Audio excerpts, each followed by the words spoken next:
If you've ever had this feeling that something was terribly wrong with the world that we live in, but you couldn't figure out just what it was, then you've come to the right place. Secret societies, mystery religions, and the Illuminati have been controlling our reality since the beginning of time. But not anymore, because there is an awakening happening, and you are about to become a part of it. Wake up, because this is a call for an uprising.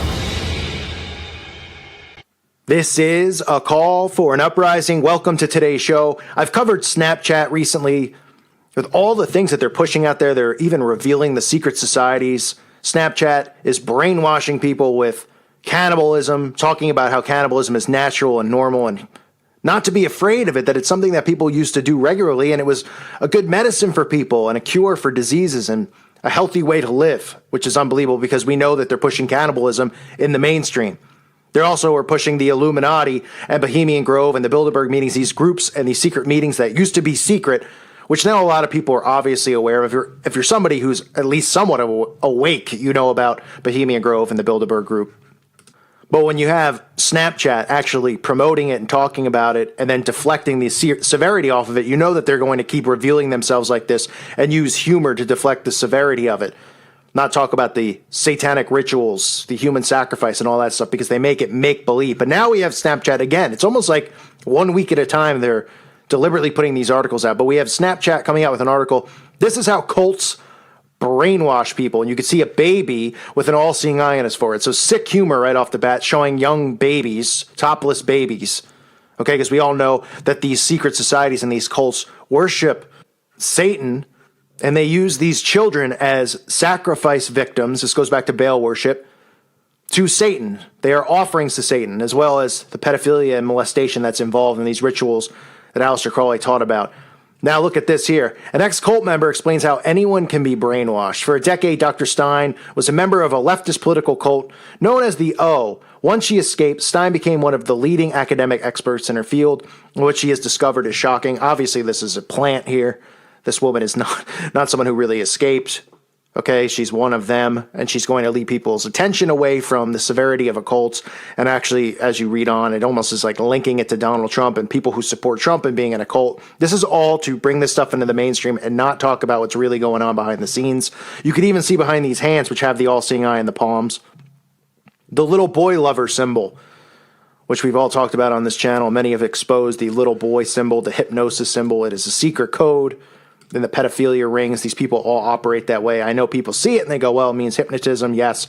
But it also has a dual meaning for them, as most of these symbols do, because they can get away with it because they have indoctrinated people, these symbols, to think it means one thing when they're speaking in code secretly and it has a different meaning to them. So it says, from activist to captive. When she was 18, Stein moved to America in search of adventures and grassroots activism. Then the Reagan era came. Her comrades disbanded, leaving her alone with her political passions. She'd just broken up with a boyfriend when they lured her in with the promise of working towards a left-wing revolution. This is all, propaganda. This is the left and the right paradigm. This is a false paradigm. This is a false illusion of a republic, which we do not have. And they're going to use her to say, oh, I was brought into this brainwashing of, the left and the right. Okay? MK Ultra is real. The CIA has operated MK Ultra, performed MK Ultra for a long time. You're not going to hear these people come out and talk about that. She goes on saying arranged marriages and breeding babies.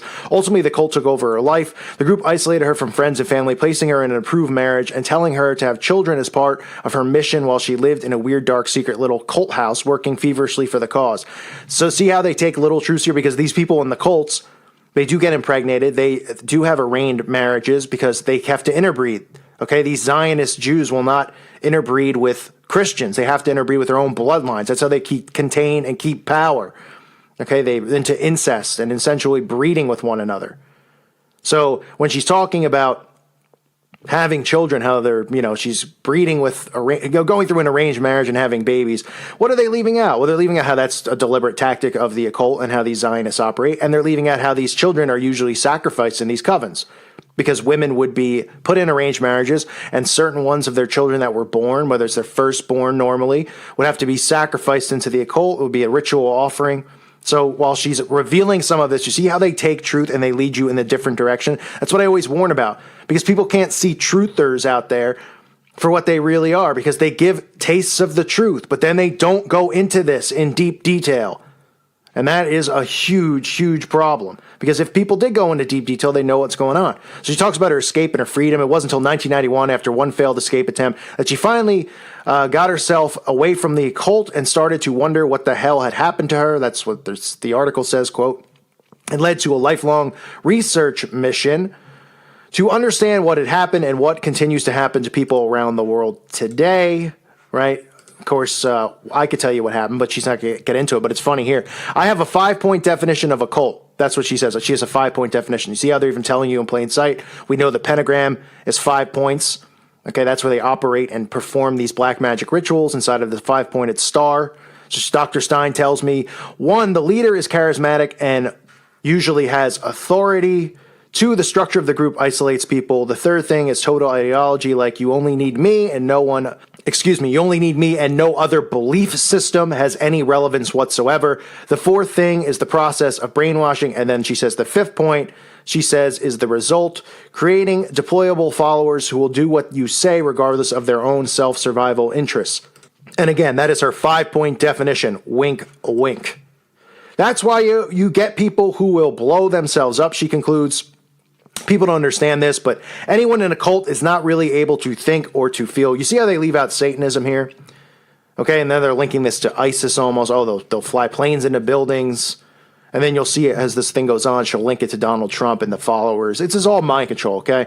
So she's not talking about MK Ultra. She's not talking about Project Monarch. She's not talking about any of this stuff that really exists that the CIA is behind. And she sure as heck is not talking about Satanism when she mentions the occult. They leave that out, right? And they leave Zionism out. So they leave all of these important things out, but they give you a little taste where people go, oh, wow, there really are people who get brainwashed, and there really are people who go into cults, but this sounds like a leftist cult.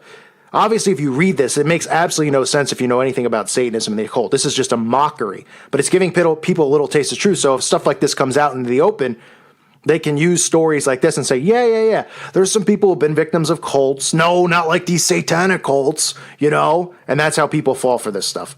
She says it's like being absorbed into a group of false, sometimes cruel friends. Cults have the illusion of solidarity, but Stein describes them as a perverse group of deeply lonely individuals who have lost the will and the capacity to make decisions on their own. You can't confide in anyone in the occult. She says, if you say there seems to be a problem here, you will be likely to be punished. So there's nowhere to go. You're scared, but you've got nobody else left in your life. So you cling to the very people who are causing you that fear. That's how cults operate, on a cycle of fear and attachment. It's Stockholm Syndrome, only more insidious and confusing because you feel like you made the choice to join when you started out. A lot of these people do make the choice. Of course, people are born into these covens and these secret societies via bloodline. Obviously, she's not referencing that, and she's not talking about trauma-based mind control. She's just talking about manipulation and control. So she's talking about having a leader. You know how they played Jim Jones as if he was Jim Jones was just doing mind control in Jonestown. Everybody was so caught up in him. That was an MK Ultra CIA operation. So people were falling under the delusion because they were under trauma-based mind control. So that's, of course, something that she'll leave out because she's not really a doctor. She's paid to put this disinformation out, and that's why they're pushing it through Snapchat.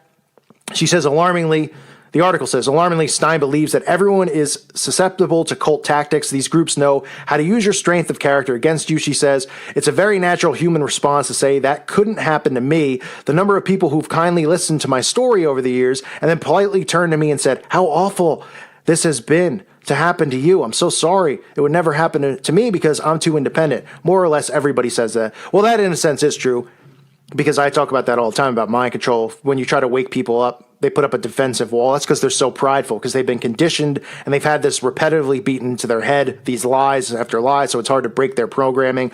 They're prideful. That's why they have all these social media platforms, so people can boast about themselves. That's part of how this mind control is actually working and how they've deceived so many people to go along with this. She says, I've learned not to get angry about it, she adds. It's a natural thing to want to distance yourself from something frightening and awful, but we need only to go back to Hitler's Germany to see that it can happen to anybody. Anyone can become disassociated to the point where they are not seeing what is happening in front of their eyes. Shockingly, Stein, who attended the Downing Street demonstrations against Donald Trump earlier this year, also believes that going on her own criteria, the U.S. president has all the makings of a cult leader. And you see, this is where the propaganda comes in. Obviously, we do have people out there who are obsessed with Donald Trump, who, we have truthers out there who are also obsessed, and they refuse to, even think that he could be one of them.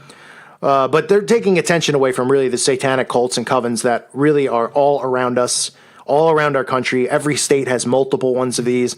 But she's talking about it almost like in a joking manner about, Donald Trump's got a cult-like following. And that's where the disinfo comes in. And for the most part, this entire thing is obviously disinfo.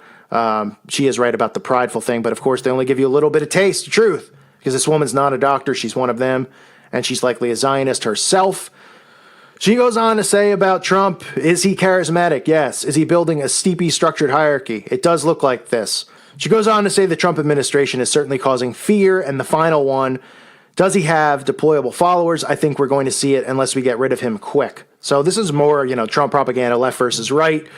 And they want people riled up in the left versus the right. That is part of the brainwashing. So she's feeding into the brainwashing, which isn't a surprise because this is in the mainstream. She says, I think we're seeing enough to say Trump is operating like a cult leader. She says before adding tearfully, because she was crying, of course, it's more lies. She says, I wish it wasn't so.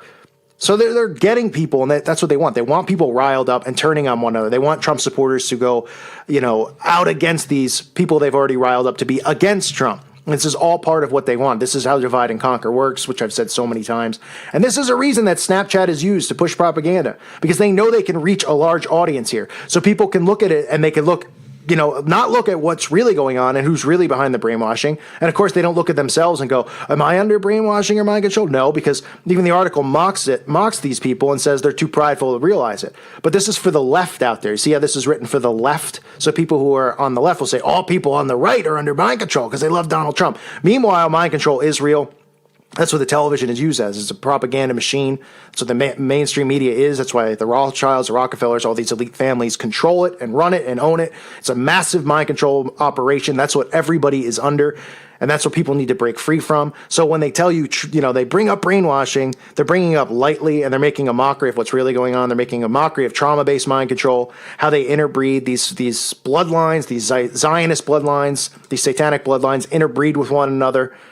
Incest goes on. They breed these kids. They sacrifice these kids. And then there's certain kids that they choose and they raise them to follow in their footsteps to keep the bloodline going.